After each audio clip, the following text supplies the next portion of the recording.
Got valet parking? I don't know, man. Just give it to anybody. Take a car. What's up? That's right. What's up, homies and homettes? This is part 2 of this thing here. Long been waited for. I got some new leaf to the field. Some of my stallions from Fresno I brought up here. Some of you fools might have dealt with my homeboy already in the California. Just won it. 1994, Mr. California, Ron Flowers. And a new addition to the family, my little brother. That's right. Flex Wheels' little brother, Robert Gibbs. You fools better guard your rank, because here he come, all natural. Let's go.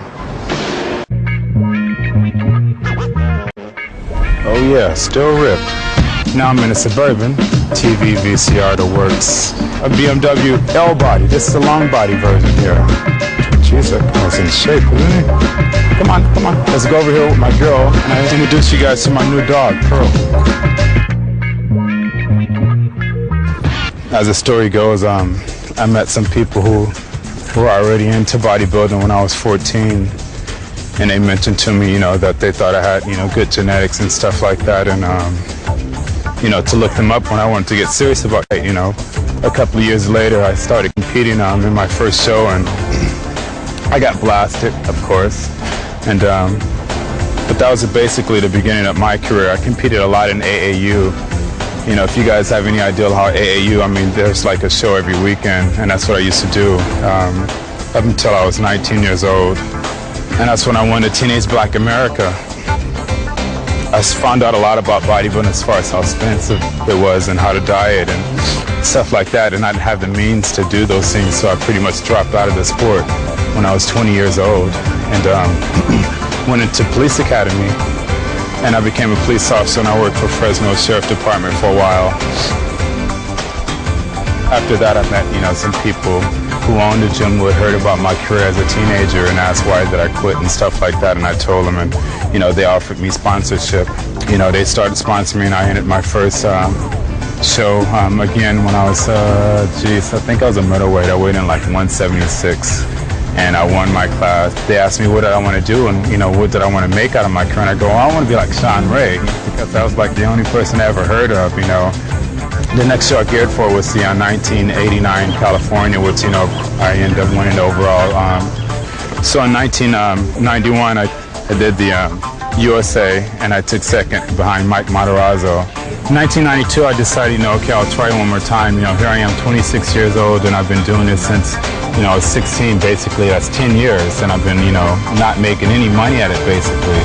So I went to the USA, and I ended up winning my class with a perfect score, and then also the overall victory with a perfect score, which pretty much set the standard, you know, the condition and the size that I was able to achieve for 1993, my pro debut, which unfortunately I had to go up against the top names in bodybuilding, a seasoned, you know, Vince Taylor, who's been there, who had been winning. I think at that time he was ranked number 3 in the world, and then of course Lee Labrada. But, you know, to make a long story short, I ended up winning 1 point away from a perfect score, which even scared me more, because I said, okay, you know, now it's a fluke. You know, I really didn't deserve to win. Something's going to happen. You know, these guys have been doing this for years.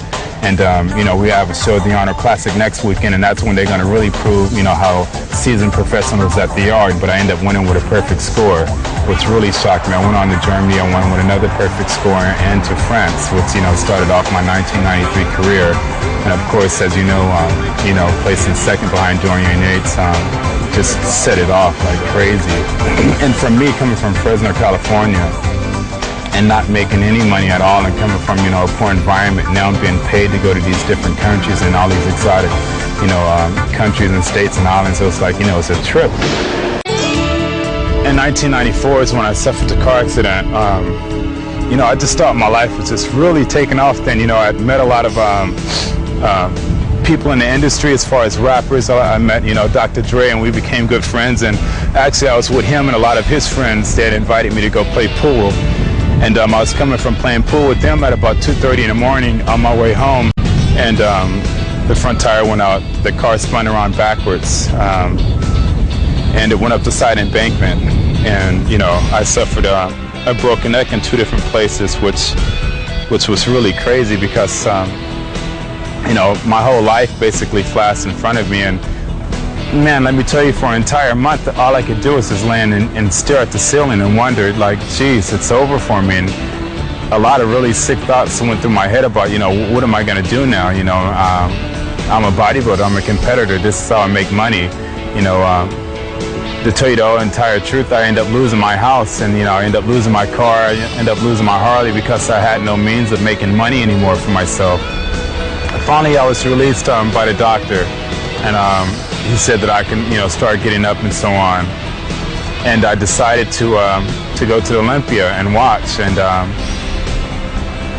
that was probably one of the worst things I could ever have done. All those guys were on stage, and I'm like, you know, I'm sitting next to, you know, Madeline and Robin Chain, and I'm like, God, can I even compete with these guys? Like, but looking back on the whole thing, it was God's way of talking to me, letting me know that, listen, you know, I put you here and I put you in this position, and, you know, if you don't respect and do right by me, I can take it all away just as easily. And once I understood that, you know, then that's where my strength came from.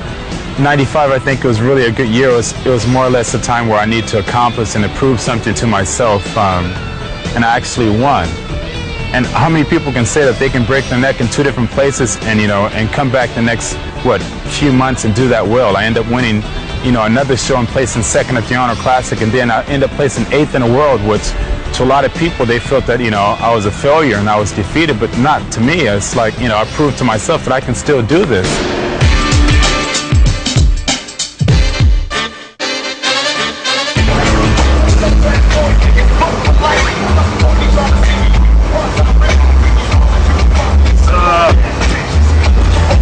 Couldn't figure out what car to bring, so I just brought both of you, know what I'm saying? What's up? It's hot out here. Anyway, I want to introduce my fiance. This is Madeline. My homeboy, EAS Post Support, Danny Hess, is going to be with us today. Once again, like I said, Ron Flowers, 1994, Mr. California. Gonna knock all you fools out at the USA next year.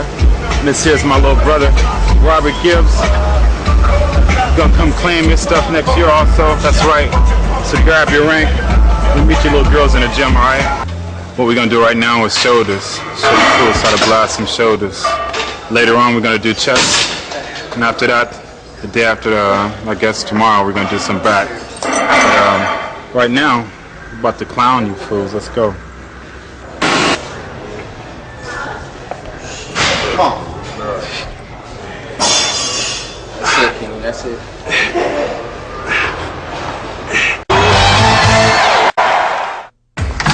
Go back, girl. Hey, how you guys doing? Come on in. Welcome to our home. I'll give you guys a small tour of the place first. This is the living area. And this is the dining area. And come on into the kitchen. All the little goodies. Flex Wheeler's kitchen. But something interesting I'd like to show you guys is what's outside. It's my swimming pool and jacuzzi that they're building. Nice, huh? Anyway, and we'll go into the TV area. You know, bodybuilding is such a selfish sport, but what's different now is I've made a lot of my goals. I've made a lot of money, I've lost a lot of money, and now I'm having an opportunity to possibly do that again. And I'm going to do a lot of things differently now. You know, I want to live now along with being a professional bodybuilder. I want to be able to live. I want to enjoy my wife, my future wife, my family, you know, our future kids. Just doing normal things, going out and hanging out, you know, and going to the movies. Watching TV. Yeah, jeez, I mean, you have no idea what I mean. Oh, it's Sean Ray, number 2 in Olympia. What's up, baby? What side? All right. You know how it is. This is Richard Longwit. I don't know what that's supposed to mean. I have no idea. Anyway, this is how we do it. You know I'm poor, man. No food. He beat me in Olympia, so I ain't got no money. I ain't got no food or anything. And he's like, there's nothing they can take away from me anymore in bodybuilding. If I ever win Olympia, that's great. You know, if I don't, I'm happy. I'm already happy. I've already done things that people haven't done in their entire